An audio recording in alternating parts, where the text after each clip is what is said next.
So this guy is like having an orgasm 100 times a day. That's horrendous. Horrendously awesome. I wish I could have a problem like him. You know what I mean? No, you don't. Yes, I do. God, in his infinite wisdom, generously gifted this dude 100 free, sinless orgasms a day. He's blessed. Blessed with the perpetual O-face. If this were back in the Dark Ages, he'd be canonized. So he'd be Saint O-Face? Yeah, I could see the churches and schools named after him right now. The Saint O-Face School for Wayward Boys. He's got persistent genital arousal syndrome. It's a debilitating condition that's ruining his life. Yeah, sure it is. I think Orgasm Dude and that Florida woman who has 3 boobs should get together and do a reality show. In fact, I am in the process of getting such a show on Bravo, or maybe Lifetime. Of course you are. Can I just say that exploiting these people is wrong? I mean, I know you've heard it from me like almost every week, but it needs repeating. That's the difference between you and me. I think big and you hate everything. Not true. He likes nerd stuff and Diet Pepsi. Oh good, the pervy one is here. At least I can talk to you about the guy who orgasms all the time and the triple-breasted Floridian. What about them? I think they should be in a reality show called Jizzy and Miss Triplet's Home Movies. See, they gotta live in a house together and film everything with their parents. And maybe a midget. Little person. The littler the better. It would be fantastic. Well, your fiance is a TV producer, so I guess Raul is gonna do the groundwork for this horror show that you've cooked up? Actually, he got a court order preventing me from making TV show suggestions in his presence, so I'm going at it on my own. Well, hooray for the court system. What's wrong with Jason now? What isn't wrong with him? He's just being his old, usual, pessimistic, sandy little butthole self. No, I'm not. I'm the least sandy butthole I know. In fact, I am a perfectly clean, shiny, and pink butthole, thank you very much. No, most of the time you're pretty crabby. Why do you say that? Because I'm a realist? Because I look at this sick, tragic world we live in and see it for what it really is? I'm a crabby butthole with sand in it? Yes, that's exactly right. Would it kill you to stitch a smile on that ugly thing you use for a face every once in a while? I smile when I'm happy. No, you smirk. They got you there. You have perfected the smirk. You could teach smirking to surly teens. Okay, so I smirk. So what? Is it mandatory that I smile all the time like an idiot despite the fact that the world is crumbling away around me? My mom says that the world is a sweet place and that even when things are kinda icky or disappointed, you should smile because the world has left sugar on your lips. That's kind of poetic. That should be used on a greeting card. That is a bucket of warm shit. Watch what you say about Mama Fundie. She taught me that no matter how dark the dawn, that there was always something to be happy about. For example, when I hear things like that atheism is on the rise, I don't get all moody and negative. I get all happy because I know that all of them new atheists will eventually get set on fire and buggered by Satan. Me too! I mean, not the flaming buggery part, but even when I know that there are dark, powerful forces that are manipulating us into an oppressive mono-government controlled by sentient bags of iceberg lettuce, I still manage to keep a spring in my step and a song in my heart. How? Cymbalta with a Prozac chaser. A couple of those and I'm feeling groovy. Well, I try to keep a positive attitude the old-fashioned way. Booze. No, Picturing the baby Jesus laughing. No, whenever I get down about whatever, I let myself feel bad and sink into despair for exactly 3 minutes.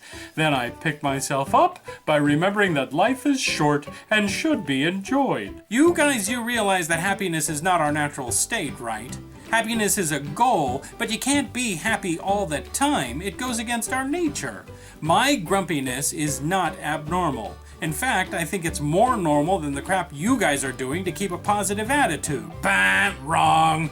We are supposed to be happy all the time, and if you aren't, then you are doing something wrong. Being happy beats being a dark little rain cloud all the time. No, it should be a balance. Some happiness and some sadness. And the trick is to get the balance right. I think that people would be happy all the time, but that's not possible after Leonardo da Vinci and the Medici family created the misery virus during the Renaissance. Constantly looking at the bright side solves nothing. We have unjust wars going on. We have an environment that's falling apart. We have social and economic disparity on a level that would make land barons from the Dark Ages gasp in surprise. Painting a smile on your face and pretending that everything is hunky-dory does nothing to solve these problems. It's just idiot grin denial. This is America, and if there is anything that the Founding Fathers taught us is that there is nothing too scary or important that an American can't ignore with a smile. Until said thing becomes too scary and important to ignore, and nearly impossible to change. Oh, like slavery? Exactly! Between the War of Independence and the Civil War, we had several decades of smiling, happy wonderfulness. Well, I do believe that people can ignore the misery in the world, but you can still try to address what's wrong with a positive attitude. In other words, you don't have to be a cynical menstrual cramp about it. Besides, you complain a lot, but what are you doing to change all the things that have put crabs in your pants? What are you doing about the environment, the wealth gap, war? Well, I do stuff. Like what? I bought a reusable coffee mug to cut down on garbage. I want to buy a hybrid vehicle. Oh, and I signed a petition for world peace. Wow, what did you do next, Dr. King? Did you write a scathing comment in the Huffington Post about the government's plan for ISIS? What a cynical little force for good you are. My steps may appear incremental, but at least it's better than your smile-obsessed head-in-the-sand position. Hey, I do stuff! The First Monstitarian Church has outreach programs and donation collections for the needy, and don't forget all the money we raise in October when we open that hell house. You keep like 95% of the money you raise. That's all overhead. We are off topic. Bottom line, Jason should learn to lighten up. He thinks the world is bad. Boo-hoo. He needs to get over it. The world is a nice, juicy peach. It's sweet and delicious, and I'm gonna savor every last bite. And even if there are bruises and worms in that peach, I'm gonna smile and close my eyes and just keep eating no matter how bad it tastes. Now I want a peach. I don't think that pretending I'm happy when I'm not is healthy. I don't think the world is in very good shape at all, and I don't think there's anything that you can say to change my mind.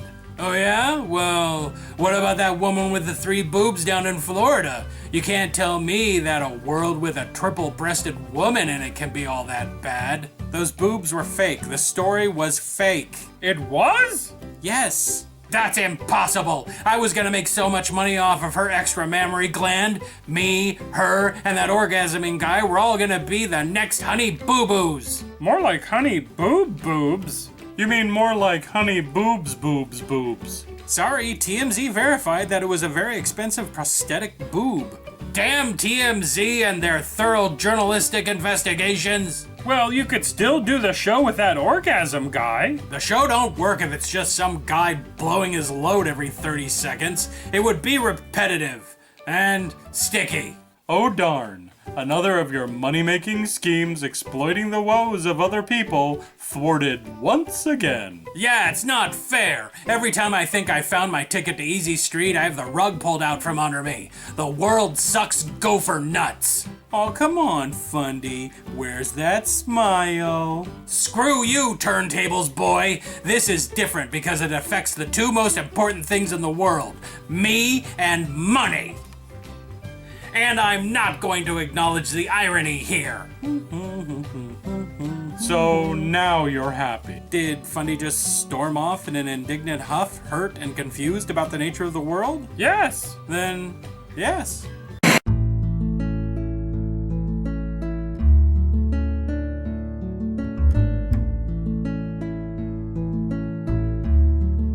Hello, my fellow Opinion Villagers. Today is Friday, September 26, 2014, and it's Hug a Vegetarian Day, Johnny Appleseed Day, Love Note Day, Save the Koala Day, Shamu the Whale Day, and World Contraception Day.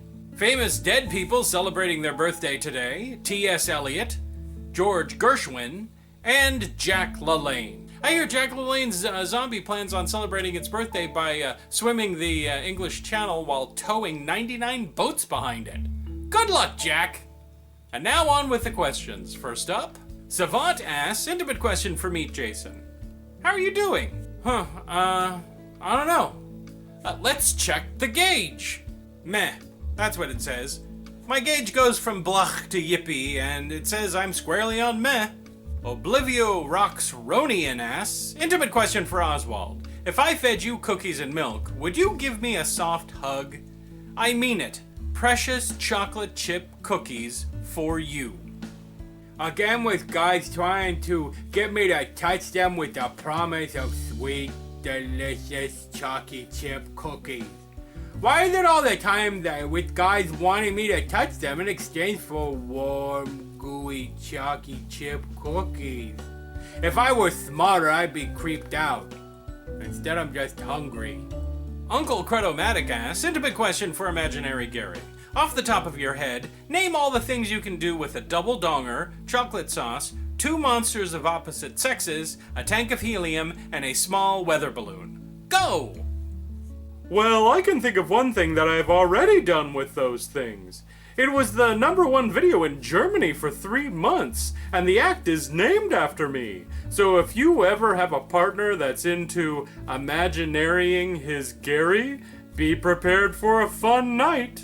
Secular Scholar asks, intimate question for Fundie. Is watching furry handjob porn extremely sinful, or only a minor sin? I have checked the Bible from back to front, and there is nothing in there that says that watching any kind of porn is a sin, extreme or otherwise.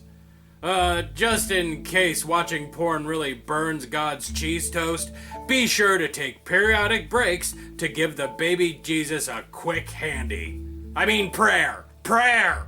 Intimate question for Omnislut. About those ad links you wanted me to insert onto the front end, Gary's RedTube feeds.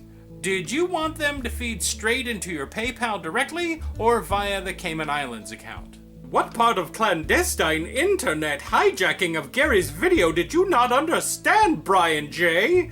Now that all of Opinion-Ville knows that I intend to make money off of Gary's porn without his consent, we have to scrub the mission! You burn your hard drives! Remember, if you have an intimate question that you want to ask Intimate Questions, leave it down below in the comment section. There are no guarantees that I will even read it.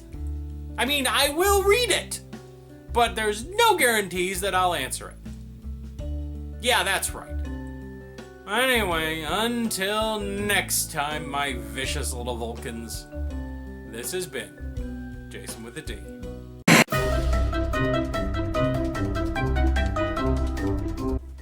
Hey everybody, it's me, Oswald, and I'm gonna shout out some names and hang with my bud, the magic name frame. Say hi, name frame. Hi.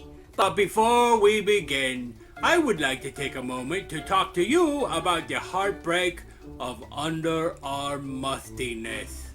Are your underarms musty? Sure, we all have musty underarms. Are you doing an advertisement? No, I think that the scourge of underarm mustiness is important to everybody.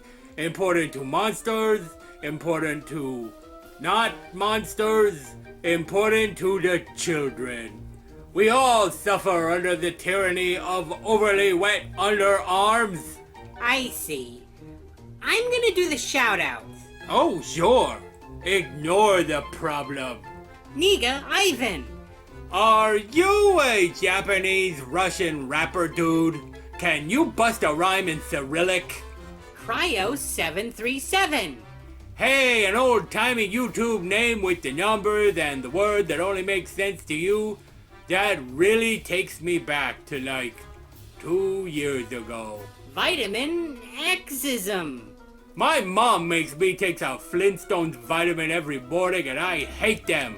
But if I don't choke down Barney Rubble in the morning, then I don't get my favorite breakfast, which is an Eggo Pop-Tart sandwich. That's when you take 2 Eggos, and in between are strawberry Pop-Tarts, bacon, and scrambled eggs. Depressed Lemur. I would be depressed too if I was almost extinct. I am Panda God. So, pandas pray to you? What do they offer you? Sacrifices of bamboo? Mantis of Paradise. That's funny, you don't look like a giant icky bug that eats other bug heads. But if you say so, then I believe you. Someone get me a giant rolled up newspaper to kill this giant icky bug. Primal Coyote. Coyotes eat house pets, and that's pretty primal already. So you must eat like other coyotes, you cannibal. Mobius Core. A Mobius core is what powers every nerd. You can find it right next to their liver. The Hipster 57. Oh, a low number hipster. You got bragging rights, bro. You were a hipster way before all those other hipsters. Remember, if you subbed and you would like to have a retarded monster and a withering magic picture frame shout your name out, then leave a request down in the comments section. So remember, underarm mustiness can be prevented in our lifetime. One day we will have a world filled with cute little frickin' babies with fresh, clean armpits. With your help. Oswald, underarm mustiness is not a thing. Oh, well, you'd say that. What's that supposed to mean? I don't see any arms hanging off of you. How could you ever understand what it's like to have arms, much less the crippling effects of them being musty in the under pity arm part? You got me there. Oh, Trudeau here with even more suggestions for what you could have done instead of watching YouTube. The real Paul Marshall says, instead of watching this, I could have been pondering new and disturbing things to use as probiotic starter cultures for fermented sausages. Oh, how I love exotic sausage! I picked up my appreciation for fermented sausages by eating hot dogs from carts when I lived in New York City. You are going to have your work cut out for you. My own research on hot dog cart sausages shows that I have eaten sausages fermented with cultures from pig anus, old condoms, fingers, various insects, and in one instance, fat from a mastodon. Travis Heimbaugh says, instead of abusing myself before this theater of horrors, I could have adopted a shelter animal and restored its faith in humanity. By abusing yourself in front of them? I suppose that could work. Shelter animals love watching people abuse themselves for their entertainment. Don't ask me how I know that. Exterm Central says, instead of listening to the annoying puppets bicker for eternity, I could have strapped the duck hunt dog to a firecracker and launched his evil ass into the stratosphere to watch him explode into a nice meaty shower of blood, gore, and guts aplenty. Payback's a bitch for mocking me for the better part of 20 years for me not being able to get to round 99 in Duck Hunt. Do you know what misdirected aggression is, Exterm? Maybe you aren't so much angry at Duck Hunt Dog for mocking you, but angry at yourself for playing the same video game for the better part of 20 years. And the pity of it is that round 99 is a myth. A myth! There is no level 99. Your whole life you've been chasing a lie. You would have had more success trying to capture fairies or finding Bigfoot.